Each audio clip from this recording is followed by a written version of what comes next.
ngasi ahan boina iduning thau hairiba PS asigi post amakhal khutcharaga miyamda thamjage Kangpokpi Sadar Hills Cycle Modbongda loina nahana tungkrabani makhoi Myanmar manungda military junta na tanarakbani lan kapa ngamdabadagi Manipurda sanselakbani Manipurda lan yawbaromda oina mai onsenkhre 407 truck gari marida trip anirak hon krabani lambida u yanba chatpa khunjasingna ubada makhoigi nomaida ribon angangba machu punba adu ubada kukini haiba khangkrabani Myanmar manungda training tawriba KNA singsu loina changlani makhoibu reinforcement tawna ba haiba wafam singasi Myanmar romdagi kuki militant samapan drone bombing season ba haiba mioi sing changla e changlakte fake ni or fake nati haibagi matangda iduning thawna thambirak ba wafam singni pesa sigi makata tharakpada Manipurda Autonomous Council ahum khaidokpa yabagi provision amata leite Indian Constitution gi Article 3 Manipurda chanaba yaroi haiba wafam thamlakle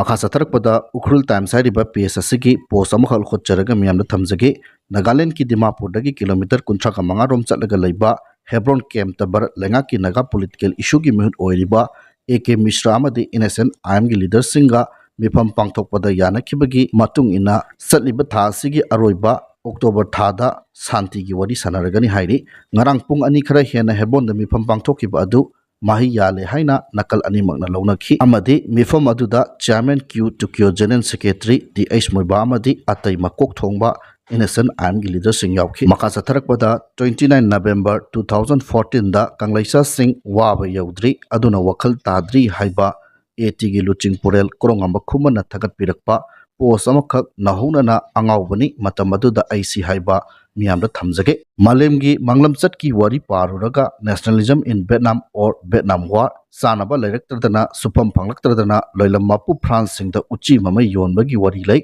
France masa nanba phurup ni haiduna malemna khangnari Vietnam gi Hanoi city da leiba France singna makhoi gi imung manungda leiba uchi hanaba Vietnamese singbu minai gom sizinai usi masing usi mamai da thiraga selfie source grade Hanoi red massacre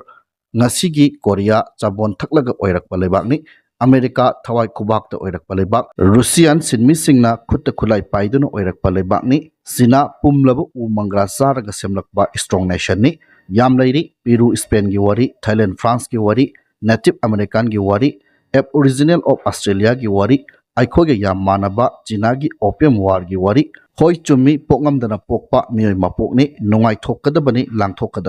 langthok lingai nongai thok lingai kuiraroi kanglikpak mian cha singi oikrani aikhoi Vietnam Russia China America Korea extra gumba nation amara hauzik maitai haiba nation si karamba pibamda leiri khangna laithokhtuna chatlasira aikhoi su apunbagi saktam ama semaudrabadi picture sidagi hena sathiba maung oirekloi hainingai leite kanade hainingbadi kongaini ipa ipu gi liklam thirasi maru fattaba upal masa marong phaba haunade migi mamada ima kauragumsi ishagi ima leina hayum sidaba wakhal yam chokthokinu Africa gi jungle da fashion show thokpagum thokani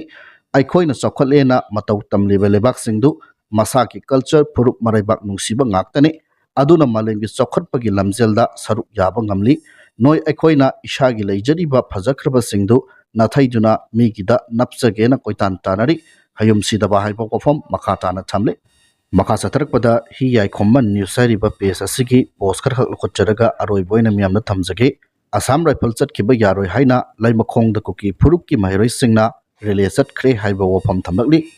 makhatana Imphal East district ki manung sana leiba Bongjang area da security gi apunba combined team amana thibo kumbagi thabak sathabada kulai paiba singna lotchinan thalamba oigini chingnaba 28.5 kg lumba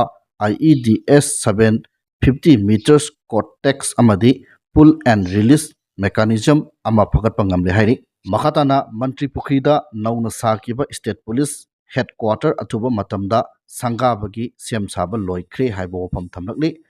makhatana aroi boina National Highway 37 amadi National Highway 2 da lamdam asigi tangai fadana nomada sangdraba yadraba pochai puduna lakwa gari chani ga tara gumda amadi chani ga kunga nithoi hariba lambi asida apanba yaudana puchilakre